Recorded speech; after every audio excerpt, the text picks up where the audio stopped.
ताकत अली भाई साहब, बहुत आपको मुबारकबाद।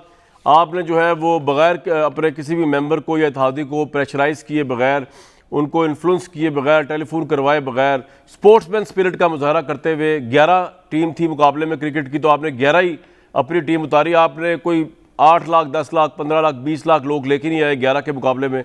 आपकी स्पोर्ट्समैन स्पिरिट को मैं दाद देता हूँ, और आपका करिश्मा ये था कि आपके जादू ऐसा चला कि वो 10 बंदे जो हैं वो इनके ऑपोजिशन के भी नहीं आ सके। तो आप पे तो मैं भी आऊँगा बाद में, क्योंकि आज तो आपका दिन है, आपको ज़रा बाद में बारी मिलेगी। मियाँ जावेद लतीफ़ साहब, आपके साथ तो अफसोस और ताज़ियत करने को दिल चाह रहा है। इसी प्रोग्राम जहाँ से मैं कर रहा हूँ बैठ के, आपने बड़े दावे किए थे कि जनाब वो जॉइंट सेशन जब आएगा उसके बाद इनके भी लोग इधर आ जाएंगे। वो तो भाई उल्टा आप ही की नहीं पहुँच सके, इनके तो पूरे आ गए। और आज देखें क्या खुशी और क्या रौनक है।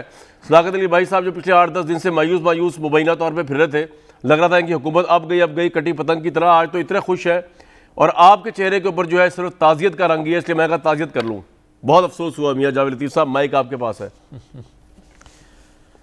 देखें कामरान शाहिद साहब, आपका ताज़ियत करने का भी शुक्रिया जनाब। और ये ताज़ियत पूरी कौम कर रही है कि इनके एक्ट पर आपने देखा कि जो मेरे हवाले से आपने बात कही, मैं उसका जवाब दे लूँ।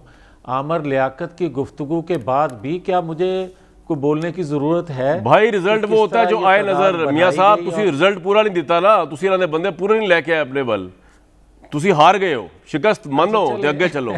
अच्छा चले अगे चलने हैं। मैं गुजारिश करूंगा कामरान शाहिद जनाब कि हमेशा दुनिया में जहां कानून साजी होती है, जिस आइन में तरमीम की जाती है, वहां कंसेंसस होता है। उसी कानून को, उसी आइन को मुकद्दस जानता है। मैं बारहा ये बात कह चुका हूँ कि 1973 का जो आइन है आज पूरी पाकिस्तानी कौम के लिए इसलिए मुकद्दस है कि उसको मुतफिका तौर पर बनाया गया। नहीं वो ठीक है मियाँ साहब, लेकिन आप नहीं मान रहे थे ना, इलेक्ट्रॉनिक मशीन आप नहीं मान रहे, आपको धांधली सूट करती है मुबैना तौर पर बकौल गवर्नमेंट के। आपकी जो कालक है, अभी शाह महमूद ने क्या कहा है, आपकी जो माजी की कालक है धांधलियों की, उसको धोने के लिए आप तो कभी मुतफिका नहीं मानेंगे, तो अब ये बिल भी पास ना करें, ये तो बड़ी अजीब आर्गुमेंट है सर आपका। अच्छा तो फिर यार मेरी बात तो सुन लेना जी भाई। मुझे ये बताएं कि 2018 के इंतखाबात के नतीजे में, जिस नतीजे में शाह महमूद कुरैशी साहब वजीर खारजा के तौर पर आज गुफ्तगू कर रहे थे, इनके मुंह पे फिर कालक है 2018 के इलेक्शन चुराने की? फिर आप ईवीएम उस वक्त तो नहीं थी, तो फिर क्या वो इलेक्शन चुराए गए थे? इसलिए मेरी बात सुने, मैं ये कहना चाहता हूँ, छोड़ें शाह महमूद कुरैशी का भी नहीं, लेकिन पहले ये बताया आज कौमी असेंबली में क्या हुआ? कौमी असेंबली में धींगा मुश्ती क्यों हुई? इमरान साहब के खिलाफ नारे आपकी तरफ से क्यों लगे? स्पीकर को आप लोगों ने क्यों इतना टारगेट किया? पर्चियां मार रहे हैं, उनको बदतमीजियां हो रही हैं, ये फ्रस्ट्रेशन थी शिकस्त की? क्या हुआ असेंबली में? पहले तो ये बताना मियाँ साहब। नहीं, उसकी बुनियादी वजह आज जो स्पीकर के हवाले से आपको एहसास हो रहा है कि उनकी बेइज्जती हुई है या उन पर कागज़ फेंके गए, तो वो सुन लें। कामरान एक ख़त लिखते हैं स्पीकर साहब अपोजिशन को, और वो कहते हैं कि अपनी तजावीज़ जो हैं वो स्पीकर ऑफिस पहुंचाएं।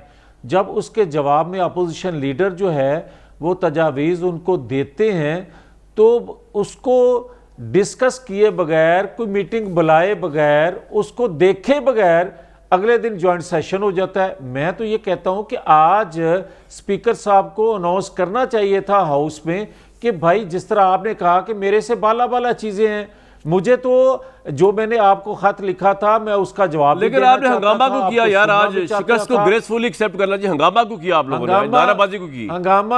हंगामा अगर इसको हंगामा आप कहते हो तो उसकी बुनियादी वजह भी यही है कि आप कानून के जरिए आइन को बुलडोज करना चाहते हो। अगर आप ये समझते हैं, और हमने भी रिफॉर्म्स लाने के लिए, इंतखाबी रिफॉर्म्स लाने के लिए जो कमेटी बनाई, उसमें अपोजिशन के तमाम लोग थे। भले ये कंटेनर मेरा साहब बात ये है कि अब आपके पूरे खट्टे हैं से आप फवाद चौधरी साहब का मशवरा मान रहे हो, कह रहे हैं सुन लेना। अब मैं आपसे बात कर रहा हूँ यार, ठहर तो जाए, मैं बात आपसे कर रहा हूँ। आप पता नहीं कहाँ खतों के ऊपर ले गए बात। मामला ग्राउंड रियलिटी आपको डिफीट हुई है।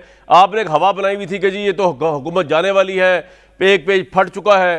अब आपका क्या पुरसाने हाल है? आपके बात की क्या सिग्निफिकेंस रहेगी लोगों में? बताए ना आप पूरी अपोजिशन की।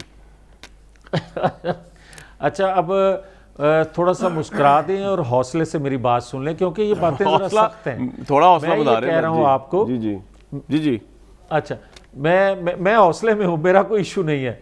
मैं आपको ये कहना चाह रहा हूँ कि देखें कामरान, कोई तरीक़ाकार होता है। आप देखें कि नवाज शरीफ दौर में जब हम रिफॉर्म्स लाने के लिए हमने कमेटी बनाई, भले ये कंटेनर पर चढ़े हुए थे, पीटीआई के, पीपल्स पार्टी के लोगों पर मुश्तमिल वो कमेटी थी, 117 के करीब उसकी मीटिंग हुई। यार मैं समझ आ गई जो बात। कंसेंसस हुआ ओ सर, उन्होंने आपको आगे लगा के ना कंसेंसस के चक्करों में ये कमेटी आपको ऐसे छुरी फेरी, आपको पता ही नहीं चला।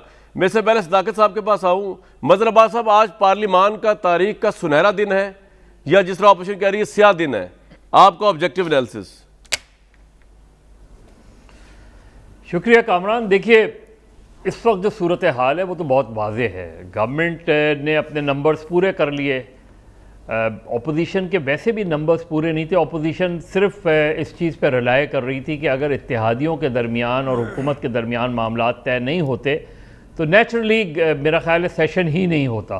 मामला तय हुए तो सेशन बुलाया गया, वरना सेशन नहीं बुलाया जाता। तो जो नंबर्स हैं वो तो बहुत क्लियर हैं। नंबर्स अगर 200 यानी 10 अरकान आ भी जाते तब भी नंबर्स यही रहते, और 221 जिनके उनके पूरे नंबर से एक आध को छोड़ के वो सारे नंबर्स आ गए उनके। उस लिहाज से तो ठीक है, उस लिहाज से तो गवर्नमेंट की बहुत वाज़ेह फतह मौजूद है। लेकिन सवाल ये कि ये दर्जनों बिल्स लाने की ज़रूरत क्या थी? आपके जो क्रूशल बिल्स थे उनको लेकर आते, 2 या 3 बिल्स लेकर आते, उस पर डिबेट कराते और आपके पास अक्सरियत थी, वो पास ऑन हो जाते, उसमें प्रॉब्लम्स नहीं होती। प्रॉब्लम अब हुई है जी। और प्रॉब्लम ये हुई है कि क्या इसकी वजह से इलेक्शन गैर मुतनाज़ा होंगे या मुतनाज़ा होंगे? 2 प्रॉब्लम्स होंगी। अपोजिशन ये सबसे अहम सवाल है जी। करेगी वो, उनके पास पता नहीं। आपका क्या ख्याल है? इलेक्शन गैर मुतनाज़ा होंगे, हालांकि ईवीएम होगी, लेकिन अपोजिशन ने शोर मचाया हुआ है इलेक्शन गैर मुतनाज़ा होंगे अगर ईवीएम इंस्टॉल हो जाए। जी सर। कामरान, कैसे होंगे गैर मुतनाज़ा? अगर जो इलेक्शन कराने वाली बॉडी है आपने उसके ग्रीवेंसेस एड्रेस किए ही नहीं तो इलेक्शन कैसे गैर मुतनाज़ा होंगे? यानी जिस बॉडी ने इलेक्शन, आप गैर मुतनाज़ा नहीं होंगे, आप ये कह रहे हैं? आप कह रहे हैं कि इलेक्शन गैर मुतनाज़ा होंगे जी, आप ये कह रहे हैं मुतनाज़ा होंगे जी, वो आप कह रहे थे ना गैर मुतनाज़ा होंगे। यानी मैं कह रहा हूँ नहीं मैं कह रहा हूँ गैर मुतनाज़ा कैसे होंगे? मैं ये कह रहा हूँ मुतनाज़ा ही होंगे ना इलेक्शन। जी जी जी जी, समझ आ गई। जो मुतनाज़ा इस वजह से होंगे कि जिस बॉडी ने इलेक्शन कराने हैं उस बॉडी को आप कोई चीज़ थोप नहीं सकते। आप ये नहीं कह सकते कि चलें जी अब आपने इस पर वोट कराने हैं, वो नहीं कराएंगे, वो मना कर देंगे। क्या होगा? क्राइसिस क्रिएट होगा। सुप्रीम कोर्ट क्या फैसला करती है? मेरा ख्याल है सुप्रीम कोर्ट के सामने सिर्फ एक चीज़ होगी